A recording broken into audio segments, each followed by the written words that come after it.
Okay, today we're going to talk about poverty.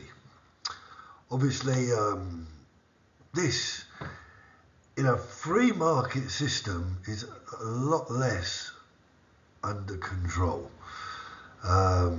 because the citizens need to really compete to obtain their goods and services, the essential goods and services to live, like food and shelter, like houses and clothing.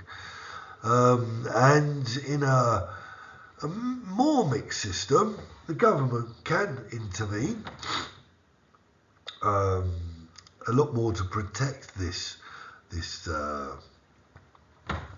vulnerable citizens that are, possibly unable to get access to the goods and services necessary. Whereas in a planned system, everyone could be protected. So this, element really harms the well-being of a very free market system more than a system where the government have a lot of control. So, first of all, we've got to distinguish between absolute poverty and relative poverty. With absolute poverty, okay, there are people below a threshold which is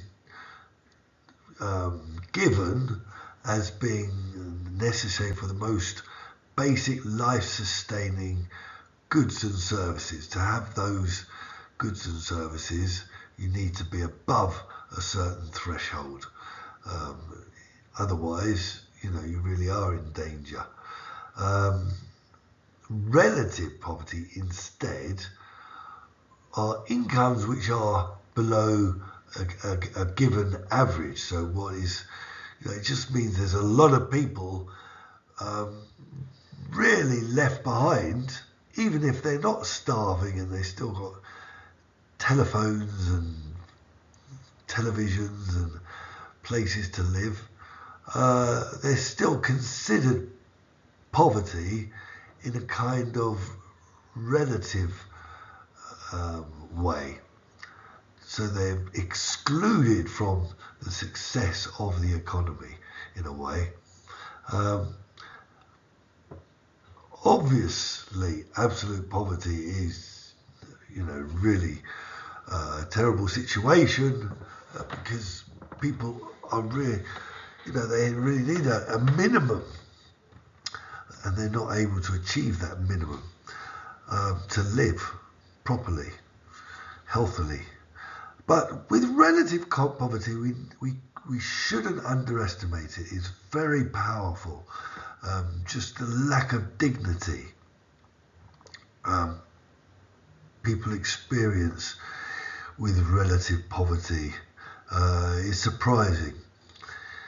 I mean, if we think of the homeless, the homeless, often they've got telephones and they have enough to eat, probably manage to find enough to eat, and they're warm enough maybe with blankets. But, it's the indignity of sleeping in a dirty corner. This is the real pain of that type of poverty. Or we can think of, COVID, when we all remained at home, unable to go out. It wasn't so bad because everyone was in the same situation. But if it was just you who couldn't go out, everyone else could, suddenly it would feel very painful. You'd feel really excluded. And that is what relative poverty is about. People being excluded and treated in a way that harms their self-esteem, their dignity, their pride, their feeling of shared reality, of bond with with their fellows, of sharing the same reality as their fellow citizens, being equal to their fellow citizens. So this is incredibly powerful, this relative poverty. Probably better to be poor in an African village of mud huts than poor in terms of absolute poverty. It's better to be absolutely poor if everyone else is in an African village of mud huts than poor in a relatively poor in a wealthy environment. Just for your personal identity and the problems that gives you, the feelings that gives you. So another important distinction we need to make is equity and equality. Equality, we mean an equal distribution of income. Equity is talking about a fair distribution. So if somebody works hard, they contribute a lot, then they need more income. If someone doesn't, and they're very lazy and they do the minimum and they never take any risks, etc., they shouldn't have as much as the others. So we've got to think of equity as being the real important element in an economy, because it's fair, it's just, rather than equality, which in some ways isn't always equity. It's not always fair. It's not always just that everybody gets exactly the same, even if somebody is really, working hard and another is not. So, causes of poverty. There's lots of causes of poverty, as we can see from here.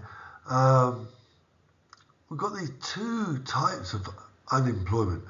Structural, if we remember, is where the skills and abilities of the population is wrong for the environment, the business environment at that time. Maybe technology has changed the environment, and so you don't need certain skills like secretarial skills because you've got the possibility of technology being able to organise you rather than a secretary. So that's structural unemployment. That can cause poverty. This type of unemployment may mean that you really have to find a new role completely, and that could be difficult to identify one, and then you've got to train, and if it's easy, then lots of people will be doing it, so you won't be earning much anyway.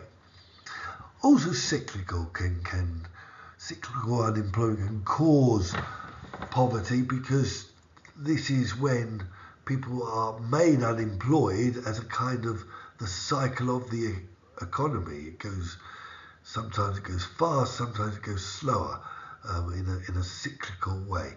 And during these slowdowns, some people may be pushed over the edge.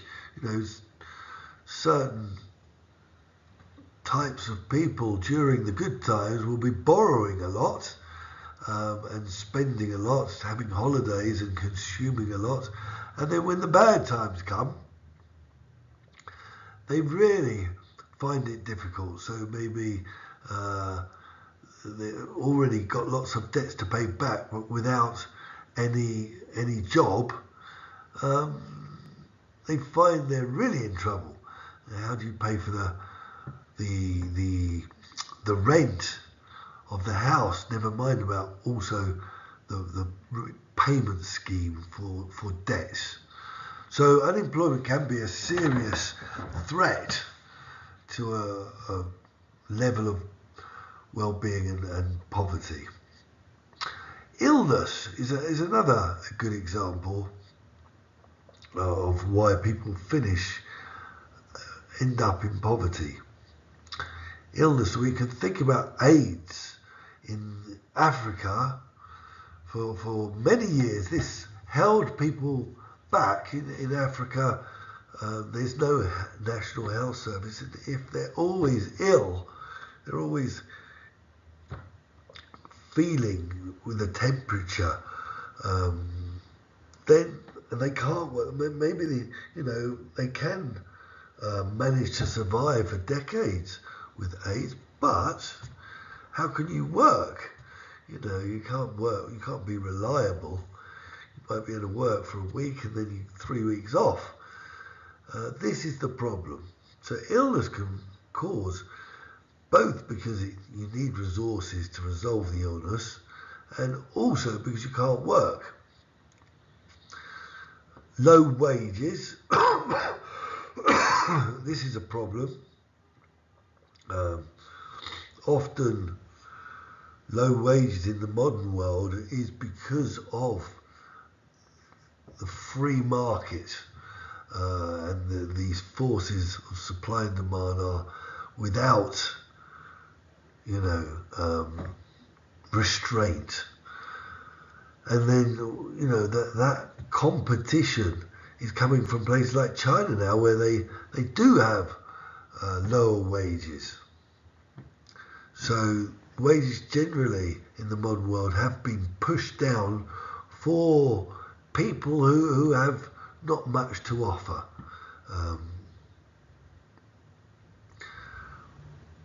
Age can cause poverty, because as we get older, if we haven't saved, normally we pay off our houses, and maybe our kids leave us, and we've got lots of experience. So normally we can cope as we get older.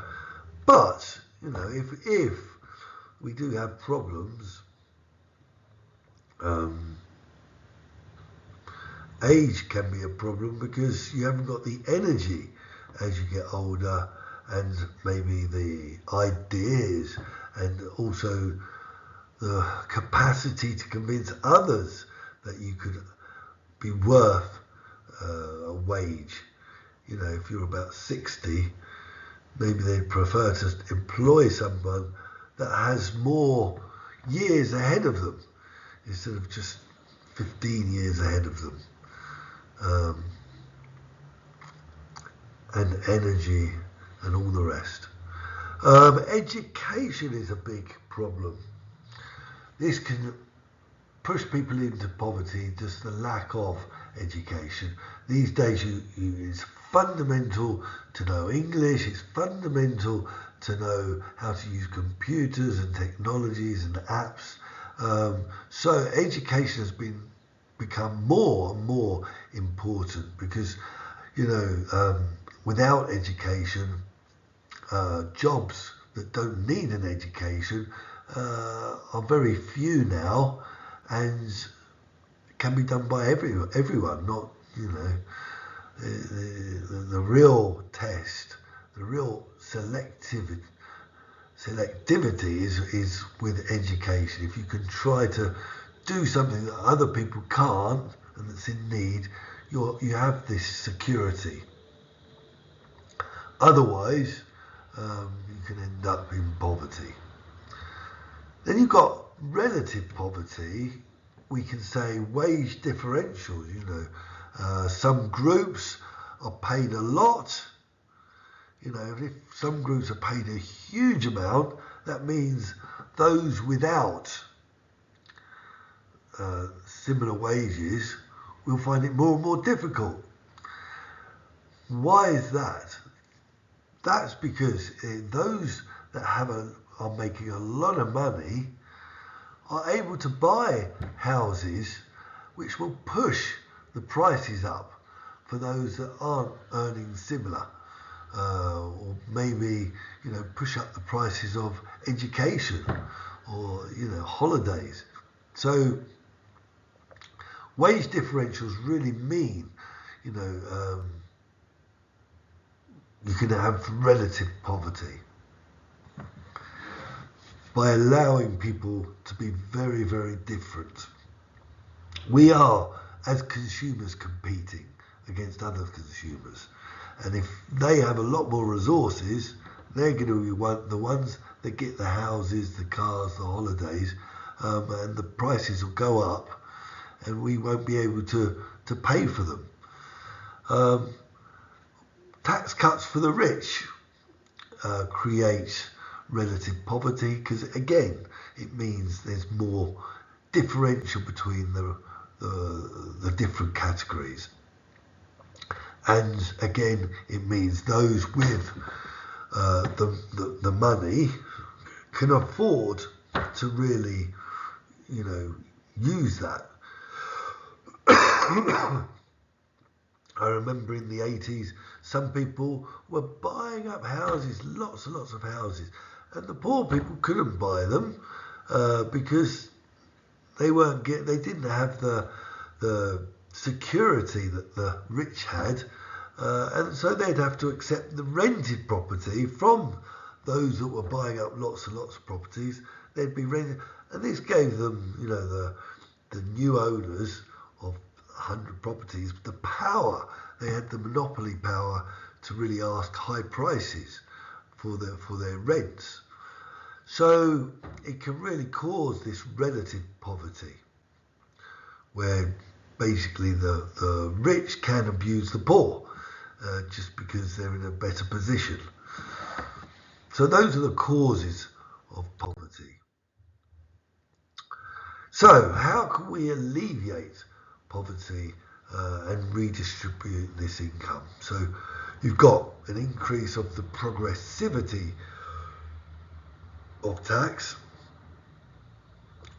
An example of that is just, increase the tax on a higher bands. Like if there's an income tax, maybe anyone over 100,000 must pay a higher rate of tax,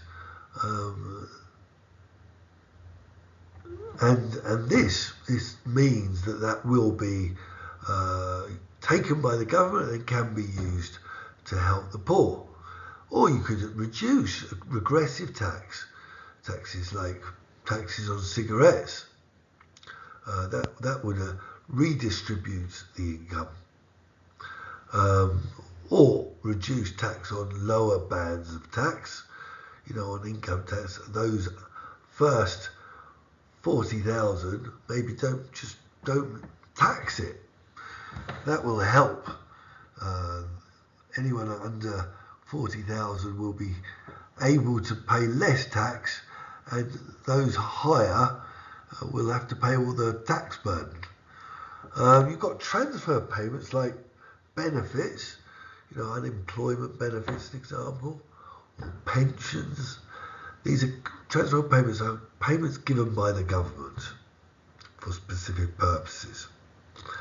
And then you can have minimum and maximum wages.